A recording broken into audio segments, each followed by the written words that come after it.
And I believe you see my screen and the cover page of our brochure, the trip to Spain, Andalusia, Seville, Cordoba, Granada, 3 main cities, and from September 15th to September 26th, 12 days and 10 nights. Now, this trip, this is one of the thematic trips that we designed. World Affairs Council organizes various trips to different parts of the world, and some of the trips are have certain themes. So this is basically a trip that concentrates on Andalusia as the southwestern part of Spain.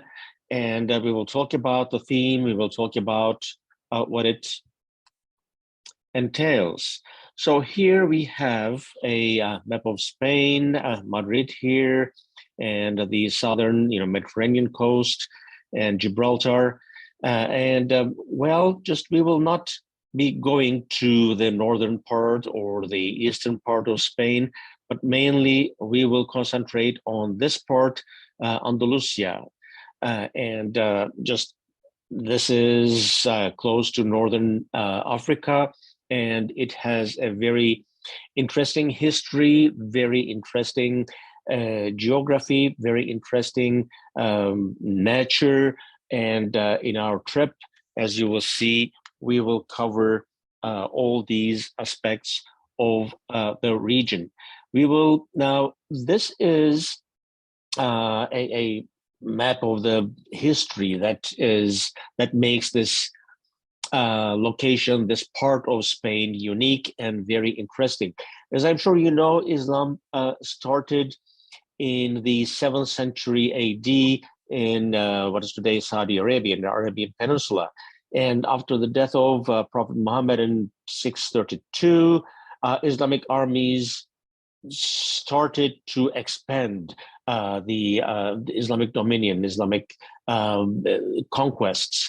And some part of the armies went east towards Central Asia, and a number of them just came westwards, and they conquered northern Africa. So as you see here in the map, by the end of 7th, beginning of 8th century, the northern Africa, this region, it was already conquered by the Islamic armies. And by the beginning of 8th century, Islamic armies crossed what is today Gibraltar into the Iberian Peninsula, what is today Spain, and already settled in this region. So this is the historic movement that makes this trip very interesting, and that makes the culture and architecture and everything that we're going to see on this trip very interesting. It is quite a mixture of North African Islamic influence, and with the Islamic settlements and emirates and kingdoms, and the Catholic kingdoms of Spain, all mixed up. And to this mix, add the local Jewish population and their contributions in philosophy and science. That makes it even more interesting. So this is what we're going to cover on this trip mainly. If you have ever visited Morocco, you will see quite the resemblance and quite the influence of the Northern African Islamic tradition into coming into Spain, this region that is called Andalusia. So what we will concentrate on will be Seville, if we go by the cities, the city of Cordoba, Granada, and from there to Ronda, the small mountain city of Ronda, and the coastal city of Cadiz, and visiting, of course, just a number of other locations along the route, we will end up back in Seville. So our tour on the 15th of September will start by flying into Seville. And here is an aerial picture, an aerial photo. Originally, it was founded as a Roman city, and it is now home to 3 UNESCO World Heritage Sites. It has an antique charm. It is another aerial view here. It has a population of about 1.5 million, including the surrounding areas. It is situated on the banks of the Guadalquivir River, which divides the city into 2. Just partly we see the river here on the right-hand side. I believe you see that, just going back. And although Seville is 50 miles away from the Atlantic Ocean, it was possible to navigate the Guadalquivir River from Atlantic into all the way to Seville. So it was one of the main ports of Andalusia, of Spain at the time. Now, what we see here is one of the important locations, Plaza España. Now, with all this architecture, just we may think it's, quite old. But it is old, but it is, when compared to the history of the region, it is quite new, actually, just built quite recently in 1928 for the Ibero-American Exposition of 1929. We will visit this Plaza de España. Another highlight of Seville is the cathedral. It is the main Catholic church in the city, and not only that, it is the largest cathedral in the world. And if you have ever been to Istanbul and visited Hagia Sophia, that comes second as far as the internal volume and capacity is concerned. It was built, it was a mosque at 1172, built by the Islamic Emirates at the time. And after the Reconquista, the conquering of the place by the Catholic armies, it was converted into a cathedral starting from 1248 and renovated and expanded almost continuously until 1511. So it is one of the highlights of the city, which we're going to visit, which also includes this tomb, the tomb of Christopher Columbus. So Christopher Columbus, well, of course, you know who he is. He will be in our story, in our theme a number of times during our visits, and we'll mention his name maybe once or twice again later. Another interesting location that we're going to visit in Seville will be Las Setas, the mushrooms. This time it is a modern architectural piece. This was designed as a metropole parasol in 2011 by the architect Jürgen Mayer. It is the largest wooden structure in the world. Let's see it from, just from an aerial view. Its height is about 85 feet, 490 by 230 feet dimensions. So it gives a unique and different ambience to this historic city. So we will spend our days in Seville by visiting a number of other historic locations and also other places too. We'll just come to that. This is Casa de la Platos. This was the residence of Dukes of Medinaceli from 1483. The initial construction, so the late 15th century, and this is a very good example of Mudehar architecture. When we say Mudehar architecture, that is, Mudehar refers to the group of Muslims who remained in this peninsula, in Iberian Peninsula, after despite the Christian reconquest. So these, some of the Islamic population, of course, just left back to Northern Africa, but some, especially the artisans and the craftsmen, they stayed back. And they taught their art to the local Christian artisans. And so these Arabic style, Islamic style architectural ornaments, they were made by the Christian craftsmen for these dukes of Medinaceli who resided here. So that is called the Mudehar architectural style.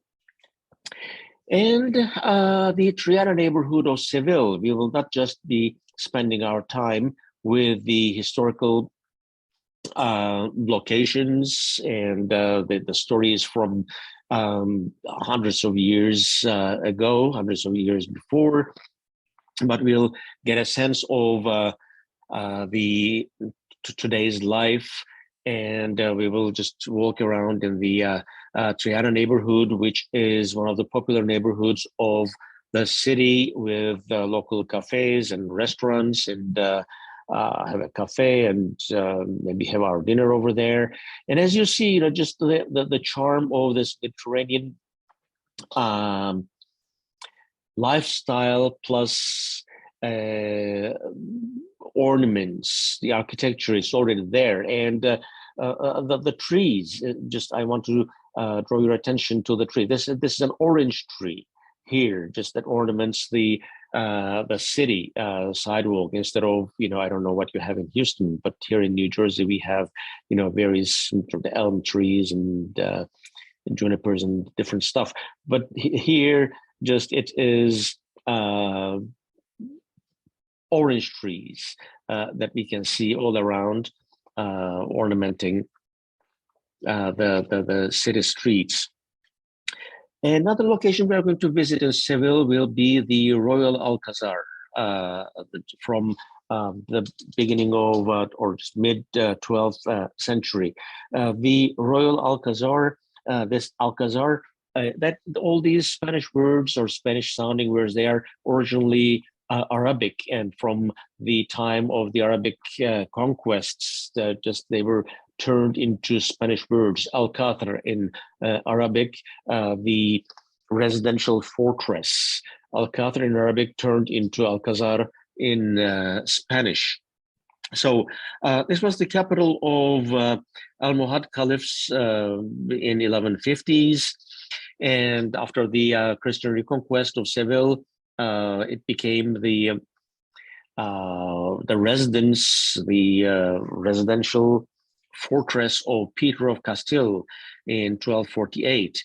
And we see here its gardens, and the fashion at the time was building gardens in the English style.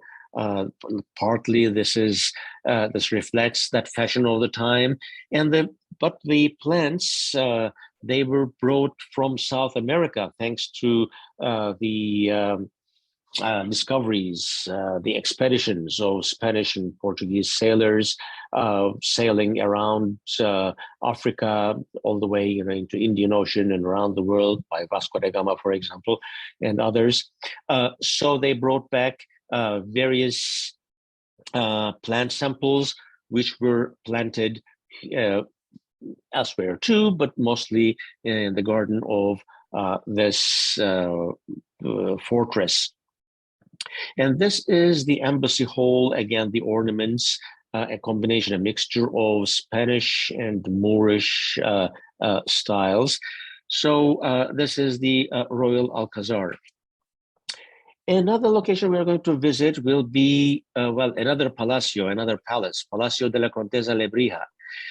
This is originally, the building is from 16th century, but it was remodeled a number of times, a bunch of times in 18th, from 18th through 20th centuries. It was the Palace of a Countess, as you can understand from the name, and it has collections of antiques and Roman mosaics. And here is another room from this palace. And this is one of the most beautiful palaces of Seville from 16th century, and all this collection, archaeological and art pieces that we are going to see. And it was opened as a museum in 1999. And of course, being in this region and being in Seville, it wouldn't be complete without listening to flamenco music and experiencing the flamenco dance, right? So just one of the evenings that we are in Seville, we will visit a local establishment, have dinner, and watch yes, flamenco dance, this art form with flamenco music. This is it brings together the folkloric traditions from southern Spain and the Gitano, the Roman that is Gypsy, Roman, Gitano. Just that tradition still continues in the region. So our days in Seville will be, covering all these places and just getting a sense of the life in today's big city. And from Seville, we will drive to Cordoba. And well, of course, we will not just drive there. We will visit a number of locations on the way. And one of the places that we're going to visit will be the Roman town of Italica. This is from 206 BC, and that was built by the Roman general Scipio. And it is quite an interesting just Roman ruins, and it will be interesting to see. We will see a number of different other Roman ruins and Roman settlements from this time during our trip. This will be the first one. And after visiting this Roman town, of what remains of the Roman town of Italica, again on the way to Cordoba, just very close outside the city, Medina Azahara. These are the remains of a 10th century palace from the Islamic period. Cordoba was the capital of Islamic Caliphate of Cordoba from the beginning of 10th century, 929 to be precise, to 1031. And what remains of the palace we are going to see. Now, this Cordoba, the Islamic existence, the Islamic conquest of this part of Spain, of course, it took a couple of centuries in the first place. That is one thing. And there were various princedoms, Islamic princedoms, which are called the caliphates or emirates, right? Separate from each other. And they were in rivalry, and sometimes they fought among each other, which was a civil war at the time. So the end of this Caliphate of Cordoba came by a civil war in 1031. Now, and then we reach Cordoba, the city. This is a UNESCO heritage site, and as well as the previous location, Medina Azahara.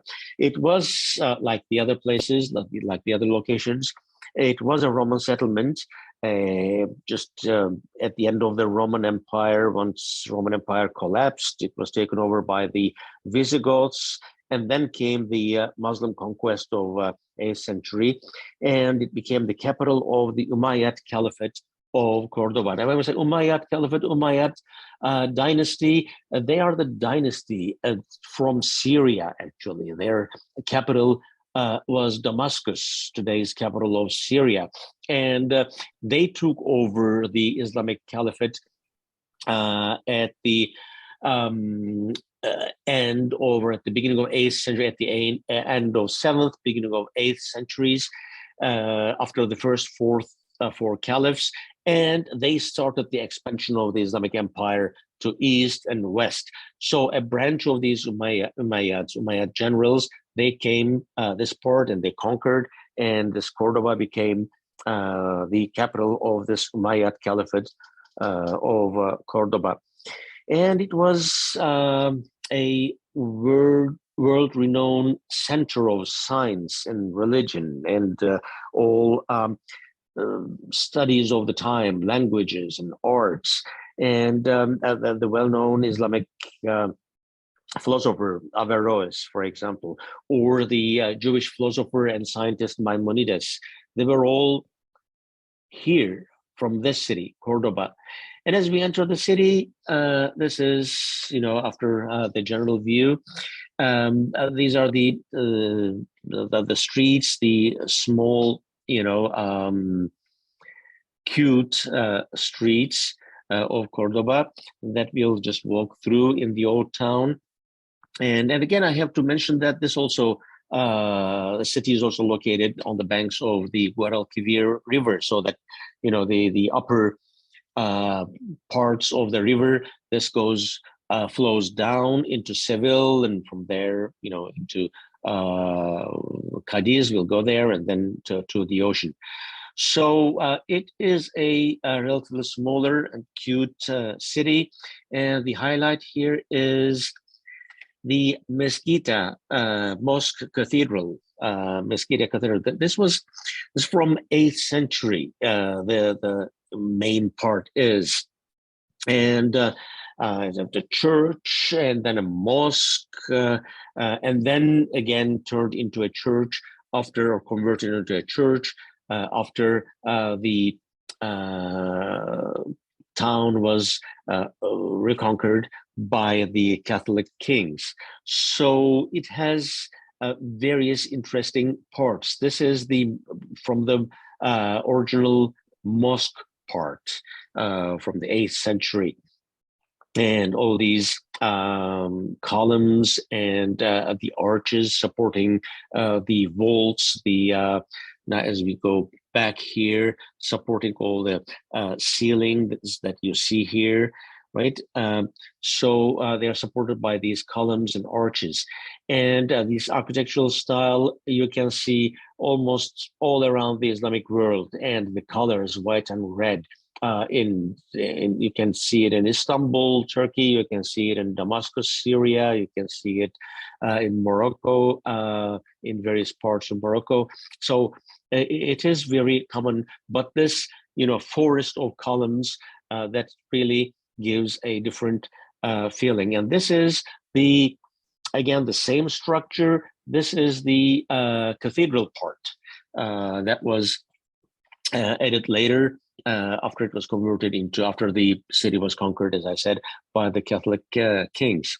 So we will visit this Mezquita Cathedral. And another highlight of the town, Cordoba, will be Alcázar de los Reyes Cristianos, the castle of the Christian monarchs. This is a main castle surrounded by gardens. This was the primary residences of Isabella of Castile and Ferdinand of Aragon. Well, in history, they are important. They are the ones who commissioned Christopher Columbus on his way to the Atlantic, to the New World, right? So they were here, and we will visit this castle of Christian monarchs.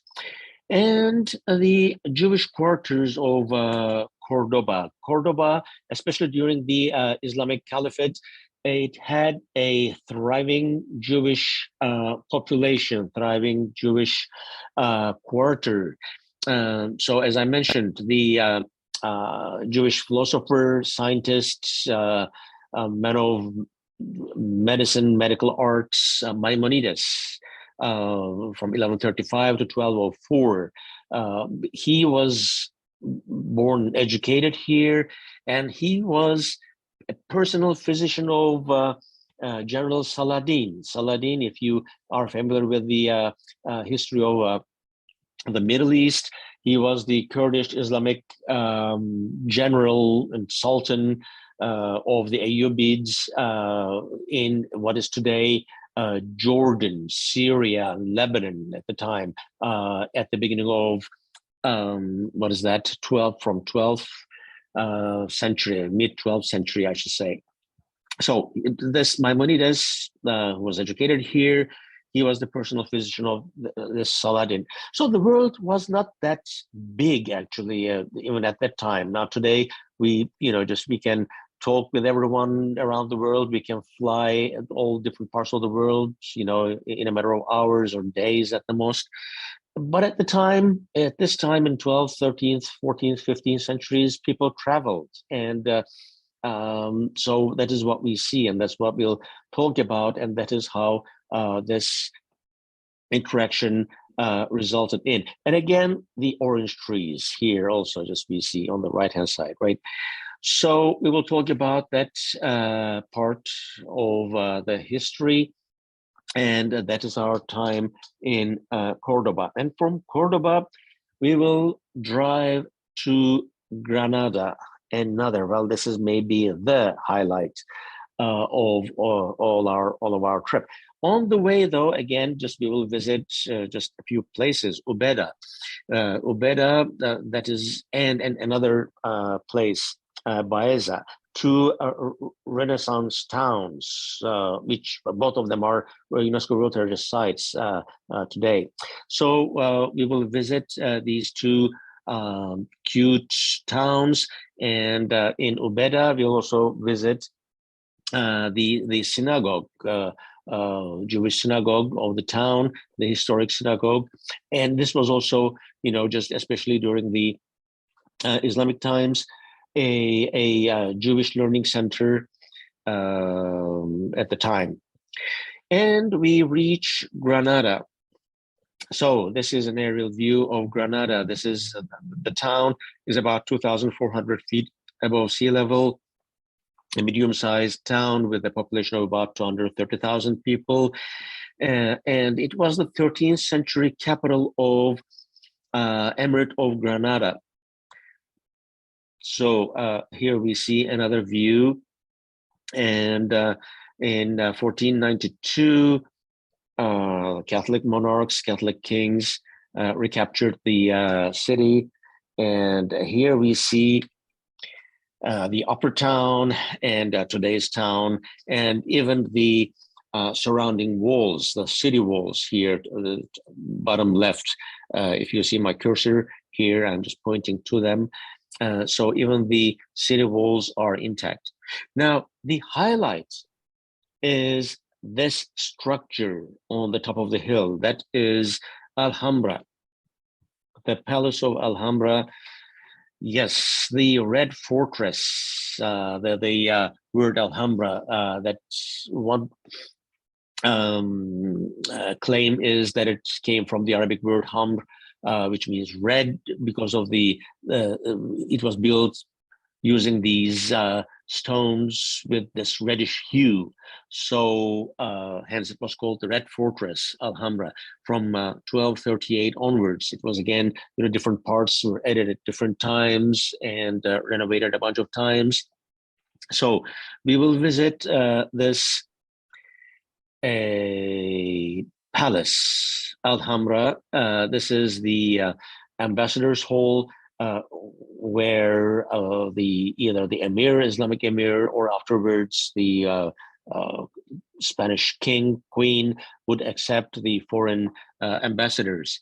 And the Lion Courtyard here, one of the courtyards of the palace. In 1492, this Isabella and Ferdinand, we mentioned their names in the previous city, right? Isabella and Ferdinand in 1492, they were here after they reconquered this part of Andalusia. And Columbus, Christopher Columbus, whom we mentioned before, Christopher Columbus received the royal endorsement for his expedition here in this palace. So at the time that the Catholic kings conquered or reconquered Granada, Columbus was with them. And afterwards, he was here, he got their endorsement, and of course, together with the endorsement, the financial backing. So, with this money, with this endorsement, he prepared his 3 ships that sailed, westwards in the Atlantic Ocean towards today's Caribbean and the New World. So it all started here, we can say, with the endorsement of the king and queen of Spain at the time. So this is the summer palace that was, kind of connected, not physically, but functionally connected to the previous, Alhambra. This is Generalife summer palace. In 13th century, this was built as a summer palace with with orchards surrounding it. Here are the gardens, the orchards. We will visit this palace also. And from Granada, we will drive to Ronda, visiting just another Roman necropolis and Roman site on the way. And we will end up in the town of Ronda. This is its majestic view, and this is a very first of all, location is interesting. It's just perched on top of a hill in the first place. And if you have read Hemingway's For Whom the Bell Tolls, his famous novel, this is the location, this is the background location.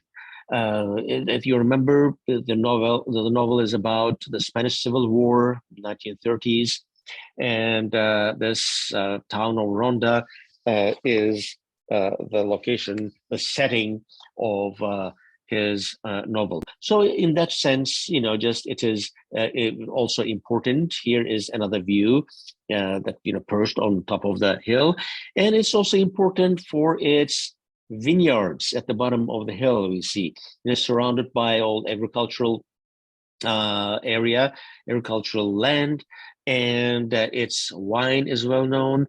So we will visit a vineyard, and we will have an opportunity to taste the local wine, visit a local cellar in Ronda.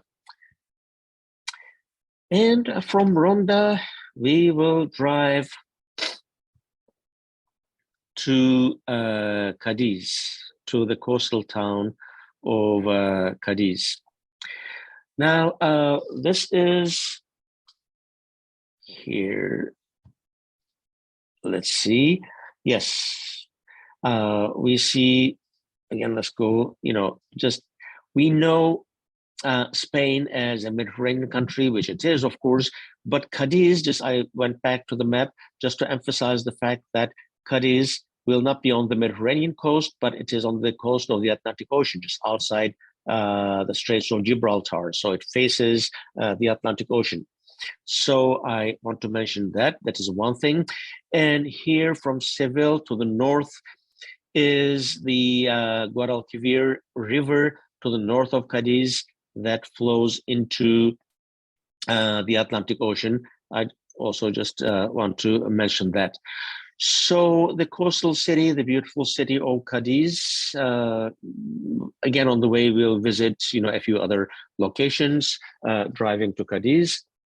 Now, the history of Cadiz goes all the way back to 12th century BC, that is 1,200 years BC. And it was a Phoenician settlement. Now, just a short while ago, I mentioned, the world was small at the time too. People traveled, they moved, right? These Phoenicians, they are from where? From today's Lebanon coast.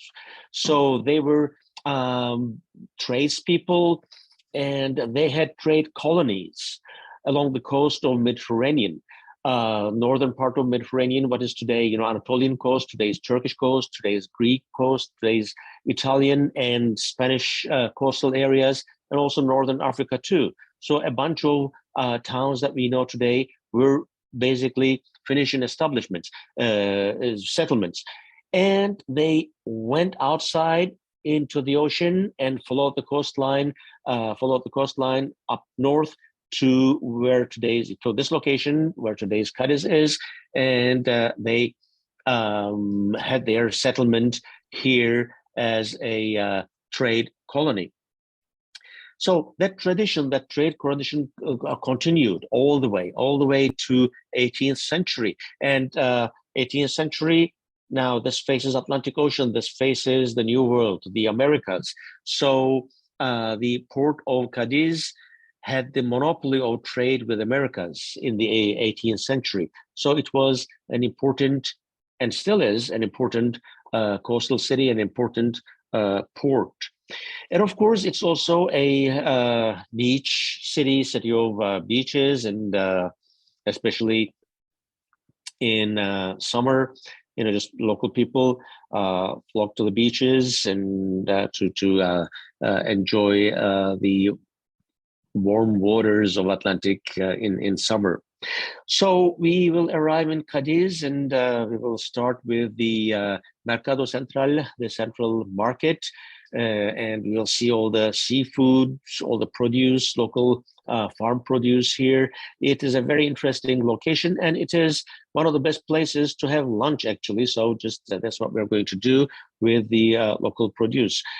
And we'll also just walk through the old town and the streets and cafes. And now this trip is in September 15 to 26. This is maybe the best time to visit this part of the country, to visit Spain. It is still warm. It is, just clear skies most of the time. And the flocks of tourists will not be there. And the local people, the schools are open. So the domestic tourism will be over. People will be already back at their homes, and just kids will be at the schools. So this will be the best time to visit the Andalusia, this part of Spain. And we will spend our time in Cadiz, visiting the old town and visiting the central market. And then we will drive back to Seville, visiting on the way Jerez de la Frontera. This is another beautiful town on the way, surrounded by farmland and famous for its wine. So vineyards. Here also we will visit a cellar, a vineyard, and just taste the local wine. And also on the way, this area is also known for their beautiful Spanish horses. So we will visit a horse farm. Well, with the pandemic, with COVID and everything, things have changed a little bit. So some of the farms just closed for visitors.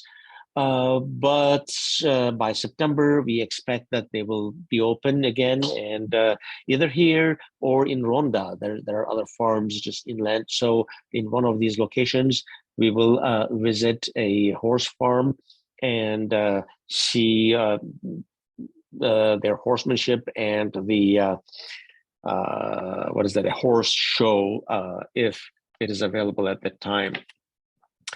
And we will end up in Seville, and that is the beginning and end of our trip, and we will fly back from Seville.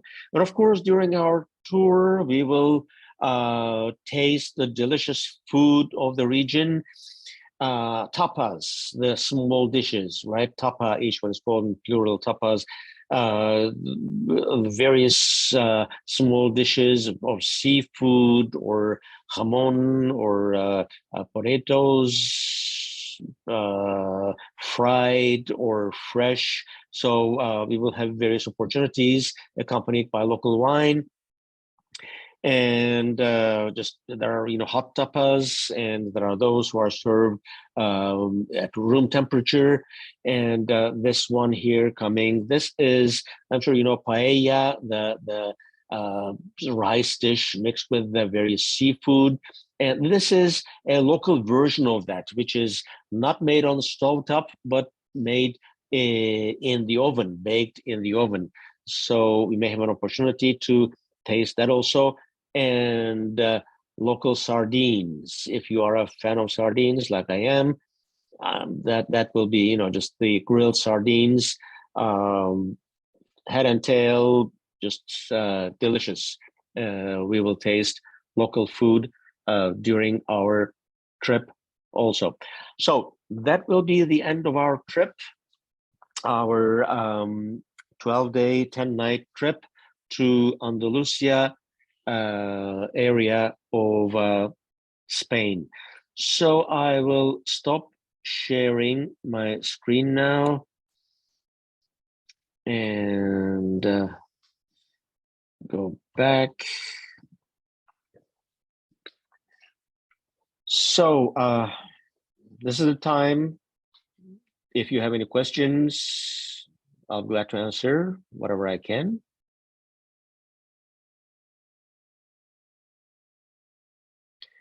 About the trip itinerary, about the logistics, about timing.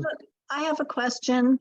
Sure. Is there any free time on the trip, like an afternoon to explore? Or well, yes, in certain locations. I can't say, for each town. It will not be possible to do it at each town, but in Seville and in Cadiz especially, yes.